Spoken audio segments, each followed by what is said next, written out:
अगर हम अखिल भारतीय सेवाओं और कुछ केंद्रीय सेवाओं में भर्ती की बात करें तो ये काम हमने UPSC union public service commission या संघ लोक सेवा आयोग को सौंपा है। हर साल फरवरी माह में यूपीएससी विज्ञापन जारी करता है, एक नोटिफिकेशन आता है यूपीएससी का, उसमें सेवाओं में भर्ती के लिए विज्ञापन होता है। लगभग 25 दिन के आसपास समय मिलता है आवेदन करने के लिए। ऑन एन एवरेज देखेंगे हमारे देश में हर साल 10 से 12 लाख लोग इन परीक्षाओं के लिए आवेदन करते हैं। मई के अंतिम रविवार को यूपीएससी के द्वारा एक कॉमन सिविल सेवा परीक्षा का आयोजन किया जाता है अखिल भारतीय स्तर पर। जितने लोगों ने आवेदन किया वो परीक्षा में शामिल होते हैं, जो ये मई के आखिरी रविवार को परीक्षा होती है। इसे हम प्रारंभिक परीक्षा या प्रीलिम्स एग्जाम के नाम से जानते हैं। पिछले रिकॉर्ड को अगर देखें तो जितने लोग आवेदन करते हैं लगभग 50-60% के आसपास लोग परीक्षा में शामिल होते हैं। 1 से 1.5 महीने के दौरान प्रीलिम्स का रिजल्ट आता है।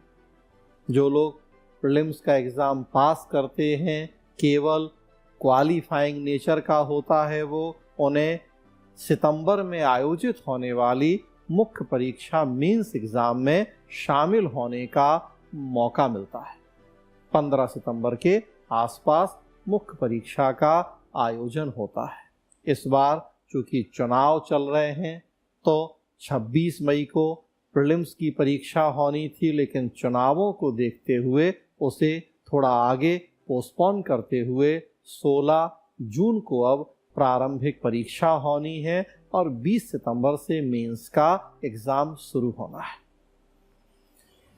तो प्रारंभिक परीक्षा में सफल स्टूडेंट मेंस देते हैं। मेंस सितंबर में होगा, रिजल्ट लगभग 2.5 से 3 महीने बाद दिसंबर लास्ट या जनवरी फर्स्ट वीक में आता है। जो लोग मुख्य परीक्षा पास करते हैं उनको फिर साक्षात्कार या पर्सनालिटी टेस्ट में शामिल होना होता है। 2 से 2.5 महीने पर्सनालिटी टेस्ट की प्रक्रिया चलती है, जनवरी, फरवरी, मार्च, और तब फिर फाइनल रिजल्ट आता है अप्रैल में।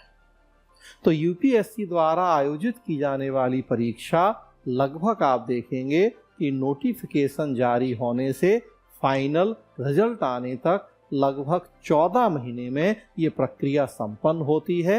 हालांकि धीरे धीरे यूपीएससी प्रयास कर रहा है कि इस प्रक्रिया को विद इन 1 ईयर, 1 साल के अंदर ही संपन्न कर लिया जाए। मतलब जिस दिन नोटिफिकेशन आए और जिस दिन फाइनल रिजल्ट, ये 1 साल के भीतर ही सारा काम हो जाए। तो कहने का मतलब कि त्रिस्तरीय परीक्षा है सिविल सेवा के लिए, जो कि यूपीएससी द्वारा आयोजित है। राज्य आयोगों के द्वारा जो राज्य सेवा के लिए परीक्षाएं ली जाती हैं, वहाँ भी त्रिस्तरीय प्रक्रिया का ही आयोजन होता है। प्रीलिम्स, मेंस और इंटरव्यू। प्रीलिम्स क्वालिफाइंग प्रकृति का, जो लोग पास होंगे वो मेंस देंगे और जो मेंस में पास होंगे वो इंटरव्यू। मेंस में सब्जेक्टिव होगा, प्रीलिम्स ऑब्जेक्टिव। मेंस में जितने नंबर मिलेंगे वो और इंटरव्यू में जितने नंबर मिलेंगे वो, उन दोनों को जोड़ दिया जाएगा और तब फाइनल कटअप बनेगा, रिजल्ट जारी होता है। लगभग 6 लाख लोग के आसपास प्रीलिम्स का एग्ज़ाम देते हैं। 13-14 हज़ार के आसपास उसमें पास होते हैं तो उन्हें मेंस देने का मौका मिलता है। और फिर 2 से 2.5 हज़ार लोग मेंस क्वालिफाई करते हैं, जो कि इंटरव्यू में शामिल होते हैं। और लगभग 1,000 के आसपास फाइनल सिलेक्शन होते हैं, जो यूपीएससी के द्वारा आयोजित सिविल सेवा परीक्षा है उसमें।